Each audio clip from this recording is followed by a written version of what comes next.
आई भी गौर करी। हम गाय कलाकार संदीप लाल सागर यूपी बिहार झारखंड जे भी भोजपुरी भाषा सुने अलावा सब केहू के प्रणाम करतनी। आई फिर हमनी के दोबारा सोनो टेक चंदा कैसेट के माध्यम से शानदार चैता महामुकाबला में फिर हमनी के गावे का मौका मिलल बा।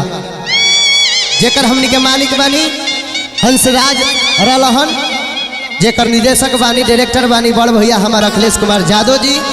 उहे के सौजन से हमनी के फैन हमनी के चैता के कुछ गीत गौने लेके आइल बनी सन। वाह भिखारी भैया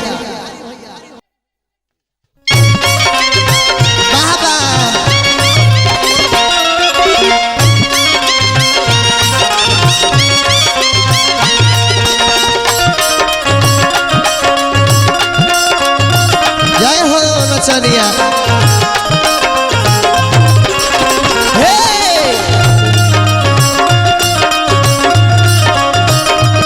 बाबा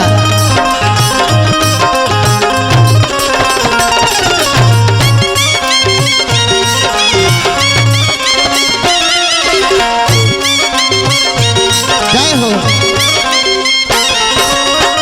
यही चैत के महीना में एगो हमरे खाली देवर अपना भौजी से कहता का काहे खाती आइलू भौजी ए काहे खाती आइलू भौजी कटनी करे अनेर में।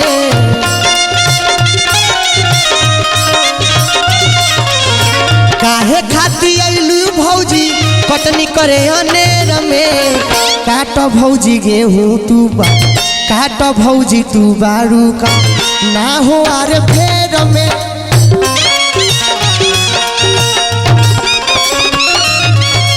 गेहूं काट भौजी तू बारू कौना फेर में।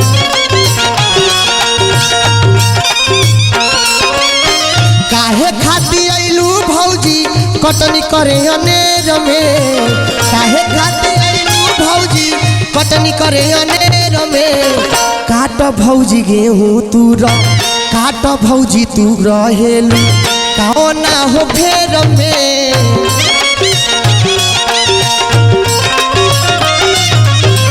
काट भौजी तू तो बारू कामना हो फेर में। जय हो भिखारी भैया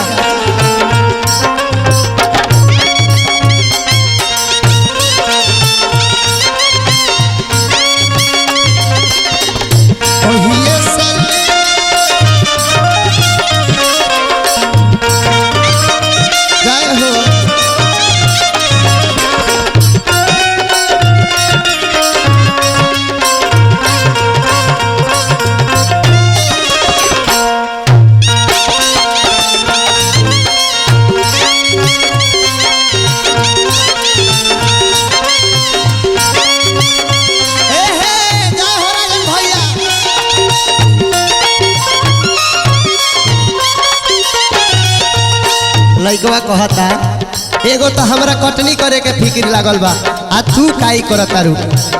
एक तो लागल बा हमरा कटनी के फिक्र करेलू जिकिर तू तो करेलू जिकिर। क्या बात है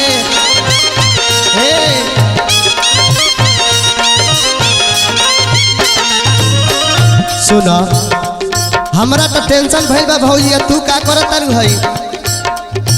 एक तो लागल बा हमरा कटनी के फिकिर करेलू जिकिर तू तो करेलू जिकिर।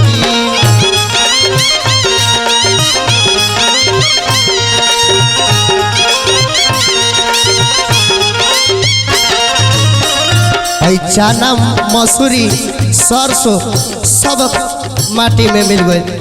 झरी गई चना सरसों झरी गई चना सरसों मटिया के ढेर में। हे भौजी झरी गई चना सरसों मटिया के ढेर में।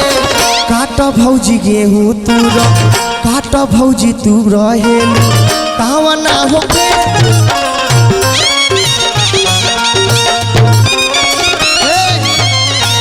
भौजी गेहूं तू हेलू कौना फेर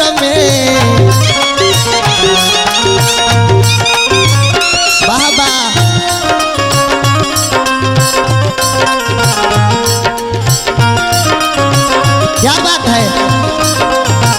आहा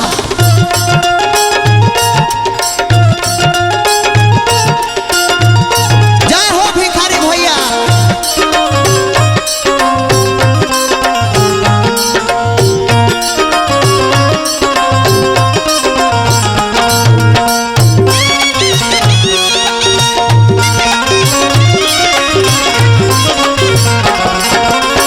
लास्ट में कहता लइका सुजित सन्यासी खटी भइले हो डोरा तू त मोटाई भौजी भइल बारू बोरा।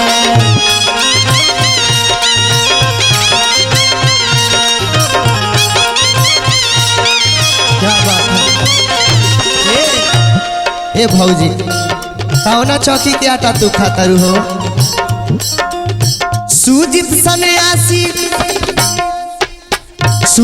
सन्यासी खटी भइले हो डोरा कौना तू चौकी के खात बारू ए भौजी हो।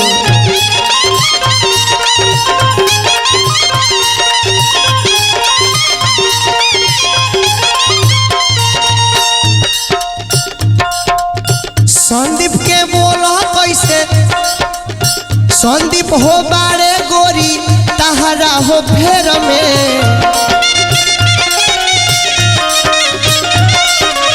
संदीप हो बारे गोरी तहरा हो फेर में। काट भौजी गेहूँ तू काट भौजी तू रहेलू कावना हो फेर।